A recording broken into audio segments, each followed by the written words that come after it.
Dear viewers,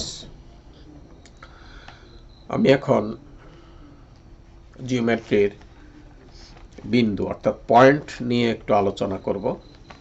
সেখানে যে আমরা জানি যে একটা পয়েন্টের বিন্দুর শুধু অবস্থান আছে, কিন্তু দৈর্ঘ্য, প্রস্থ, উচ্চতা কিছুই নেই। এটা আমরা ছোটবেলা থেকে শিখে আসছি। বিন্দুর ডেফিনেশনটা এটা। That means we know a point has no space but only existence. এটা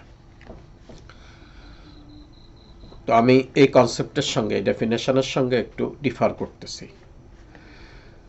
সেটা হচ্ছে, but I differ with this definition because a circle bounded an area which possesses some points.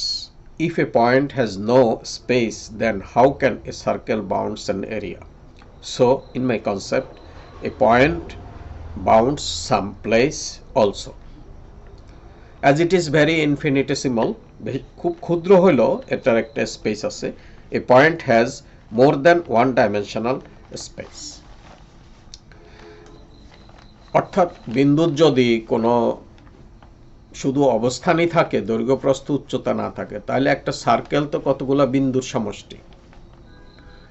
Set theory দিয়েও আমরা জানি যে কতগুলা পয়েন্ট বা বিন্দুর সেটটা হচ্ছে একটা সার্কেল। তাহলে একটা জিনিসের কতগুলা বিন্দুর যদি কোনো আয়তন, উচ্চতা বা কিছুই না থাকে, তাহলে একটা সার্কেল হলো কি করে? এটা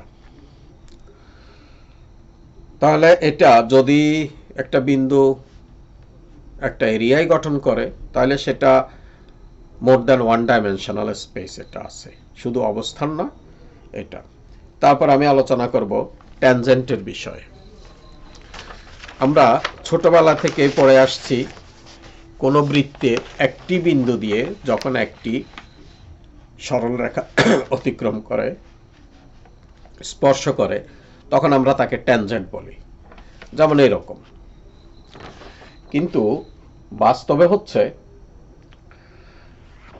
স্ট্রেট লাইন, ট্যানজেন্ট যেটা আঁকলাম সেটাও স্ট্রেট লাইন, আর সার্কেলের প্রতিটা ক্ষুদ্রতম অংশ, ছোট ছোট অংশ একটা স্ট্রেট লাইন।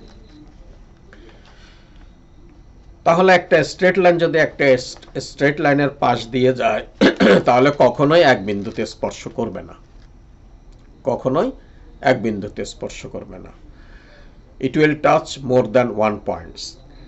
তো এটা কতটুকু স্পেস সে সার্কেলের নিবে সেটা নির্ভর করবে সার্কেলের সার্কামফারেন্সের উপর, পরিধির উপর নির্ভর করবে। যেমন এই বৃত্তটা অনেক বড়, দেখা গেল যে তিনটা ট্যানজেন্ট এখানে গেল, কিন্তু এক বিন্দু দিয়ে না। যতই চেষ্টা করা হোক না কেন, কখনোই এটা এক বিন্দু দিয়ে যাবে না। তো এই ব্যাপারে মতামত দিবেন, শেয়ার করবেন।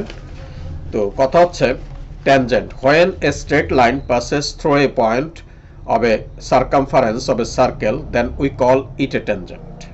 Comment. আমার মন্তব্যটা হচ্ছে, as we know that a circumference of a circle is nothing but joining of some line segments. পরিধিটা কতগুলা স্ট্রেট লাইনের সেগমেন্ট, কতগুলা লাইন সেগমেন্টের যোগফল। So how can two line segments meet only one point? I think a tangent passes through more than one point on a circumference of a circle. দর্শক শ্রোতা, আমার এই ভিন্ন মতার সঙ্গে আপনারা কতটুকু সম্মত বা আপনারা প্র্যাকটিস করে দেখবেন এটা সঠিক কিনা, পয়েন্ট এবং ট্যানজেন্ট। আজকে এই পয়েন্ট এবং ট্যানজেন্টের আমার ভিন্ন মত এ পর্যন্তই। খোদা হাফেজ।